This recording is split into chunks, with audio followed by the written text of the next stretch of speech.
How's it going, family? Powerful I am. Your guy, 50 the Mystic.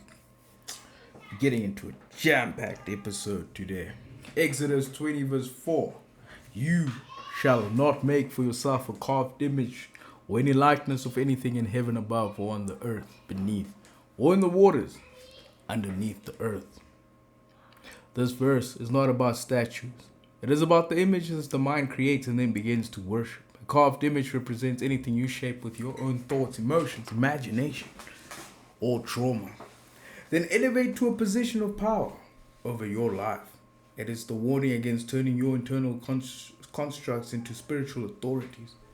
A carved image is a belief you create, a fear you sculpted, a limitation you accept, a memory you preserve, or any identity you build that no longer serves your true nature.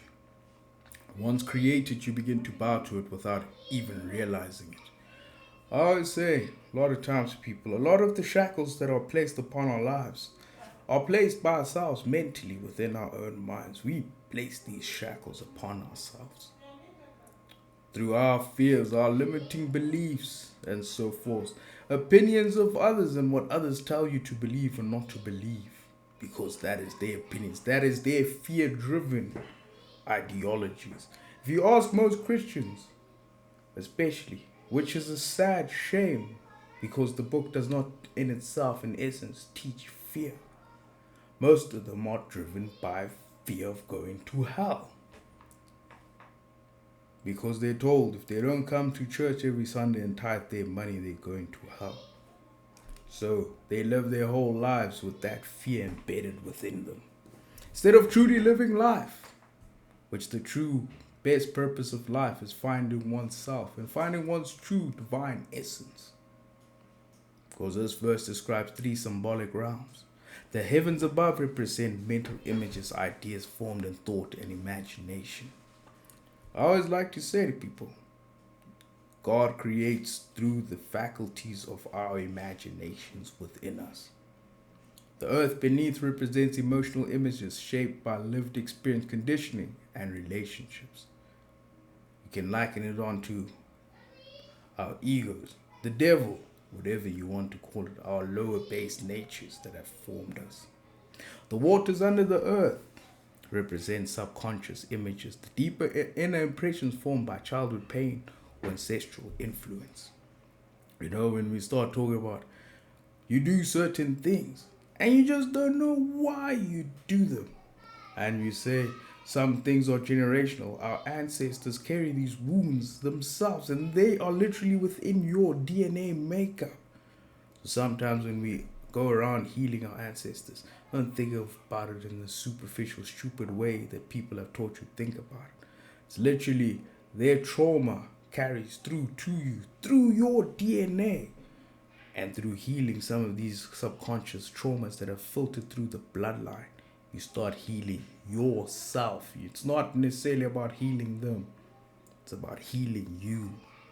God commands that you make no likeness from any of these realms, because they all carry the potential to trap you in self-created prisons. A carved image is any fixed picture of yourself or your life that you treat as unchangeable. It is the voice that says, this is who I am, and I cannot rise beyond it.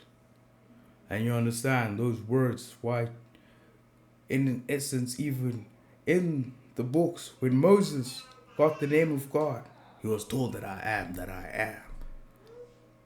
The words I am are a powerful creative force in itself.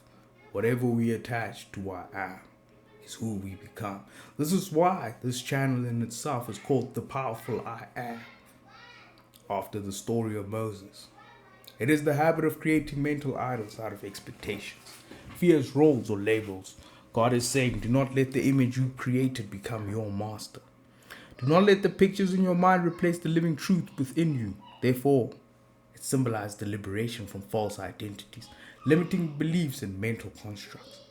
It invites you to stop worshipping what you created and return to who you truly are, being shaped by divine awareness, not by internal idols. Because it describes how mental images become internal dictators. Things you keep conjuring in your mind and creating over and over. Start taking those images and creating images of beauty. A carved image represents a fixed neural pattern that the mind builds and then obeys. It is a mental structure so repeated and reinforced that the brain treats it as truth. When God says, do not make these images, he is describing the neurological danger of allowing thoughts, memories, and beliefs to become rigid, unquestioned, and dominant. In the brain, a carved image is a neural pathway strengthened through repetition. The more you replay a fear, the more the pathway becomes carved, just like an idol shaped from stone. The more you reinforce a limiting belief, the deeper the groove becomes. Eventually, the brain stops questioning it and starts serving it, because you have made this fear your master, your idol. This is how anxiety loops, trauma responses, self-doubt patterns, and identity scripts form. The internal idols housed in neurological architecture. The three realms mirror the layers of the human system. The heavens above represent the cognitive brain, thoughts, imagination, mental constructs. The earth beneath represents the emotional brain, the limbic system, and memory-based reactions. We've talked about this before. The waters under the earth represent the subconscious. This thing is powerful. It's more powerful than you actually think. I say it to a lot of people at times. We think therapy is for the weak and so forth. But actually, everyone should go through a bit of therapy, especially in the black race. We need a lot of therapy. There's a lot of deep-rooted trauma deep inside a lot of us that we need to heal. And the quicker we heal, the quicker we will rise again. The deep stored impressions held in the body, muscles, fascia, and nervous system. Images formed at any of these levels can dominate your inner world if left unexamined. The commandment is a warning against letting your mind freeze a moment into a permanent identity. When the nervous system stores trauma or fear, the body reacts to life based on old images rather than current truth. Because this scripture calls you to dissolve these internal idols, allowing the brain and body to rewire, heal, and return to alignment with higher consciousness. It is the command to let the living mind lead, not the carved mind. Because this reflects the principle that life is very fluid, evolving, and ever-changing. It is never what you think it is at a point in time. I like to think of it this way. We like watching all these sci-fi movies to talk about timelines and so forth. It shows you a lot of times different decisions in different timelines ripple the timelines and create alternate timelines. The timeline is not fixed. It is only as fixed as you think it is in your mind. If you think you deserve poverty for the rest of your life, you have rippled into that timeline of perpetual poverty. If you think struggling is your portion, you're in that timeline. But once you start owning the poverty or struggle and you decide different for yourself, guess what? You ripple a whole new timeline. It is not static. You can go into any timeline that you want to. Because rivers flow, winds shift, seasons turn in themselves, creatures adapt. Stars move through cycles of birth, expansion, collapse, and rebirth. A carved image represents the opposite of this natural law. It is something fixed, rigid, unmoving, and unchanging. When God commands not to create carved images, he is aligning humanity with the cosmic truth that life must remain in motion to stay alive. Anything that becomes rigid eventually breaks. Anything that refuses change becomes unnatural to the flow of existence. Nature operates according to the law of impermanence. Trees shed leaves, grass grows and dies, animals migrate, even mountains erode over time. A carved image defies this law by trying to freeze a moment, identity, or truth into permanence. This mirrors what happens when a person clings to an old belief, habit, or memory and refuses to evolve. In nature, stagnation leads to decay. In the spirit, stagnation leads to bondage. The three realms in this verse also reflect natural hierarchy. Heaven symbolizes the cosmic and atmospheric realm. Earth symbolizes the physical environment itself, what you see on the outside. Waters beneath symbolize the deep unseen reservoirs where life begins. Nature teaches that each realm operates by its own dynamic laws and never attempts to turn one form into a permanent idol. Oceans move, skies shift, land transforms. Everything is literally alive. Because therefore, it teaches us that, and warns us against worshipping what is merely a form. When you attach yourself to a fixed image of yourself or life, you violate the natural movement of growth. It aligns you with the rhythm of nature, teaching that flexibility, adaptation, and evolution are the true laws of creation. You are meant to transform, not petrify. This in itself teaches you to stop creating internal idols that end up ruling your life without your permission.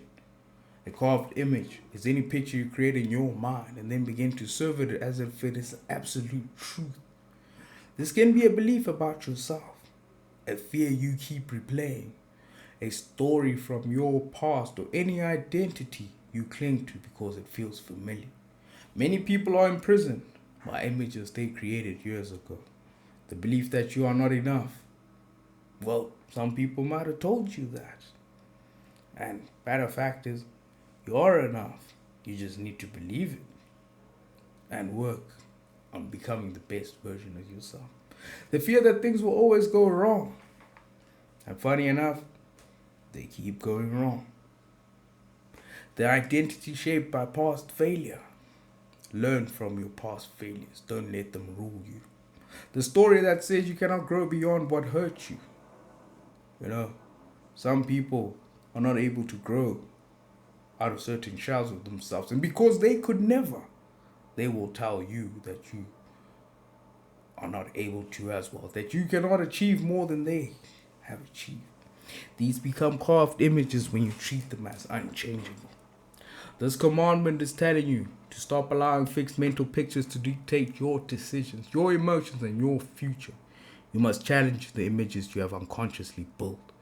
You must question the voices you have allowed to shape your identity. You must stop worshipping past versions of yourself that no longer match your growth. Life is dynamic. You are evolving. You cannot carry rigid beliefs into a fluid destiny. This verse also teaches the importance of mental and emotional flexibility. When you create a carved image of how life should look, how people should behave, or who you are supposed to be, you shut down your ability to adapt and grow. You limit your own expansion. This means releasing the pictures that keep you stuck, letting go of narratives that no longer serve you, and allowing yourself to become someone new. Let the old die so the new can awaken.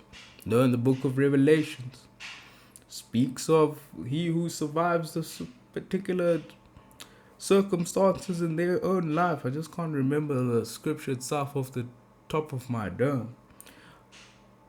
But if you go through certain death, you will not be faced by the second death in itself. It calls you to live in truth instead of mental constructions. It invites you to rebuild your identity from presence, awareness, and divine alignment rather than from old images that blind you. When you stop bowing to what you created, you make room for what God is creating in you now. And in the scripture that we're covering next, take it even deeper. Man, I love the 10 Commandments. They're very deep. And they'll get you thinking about what you have been bowing to yourself. In Exodus 20 verse 5, you shall not bow down to them nor serve them, for I, the Lord your God, am a jealous God, visiting the iniquity of the fathers upon the children to the third and fourth generation of those who hate me. Hey, the way I decipher the Bible, I'm sure you're starting to see, like, oh my God, it's really not that scary. It's actually real life things you go through every single day and how you've been fragmenting and betraying yourself all the time. It's a book of spirituality, this book, I always tell people. It's not a book of religion. Till next time, friends, when we cover this new beautiful scripture.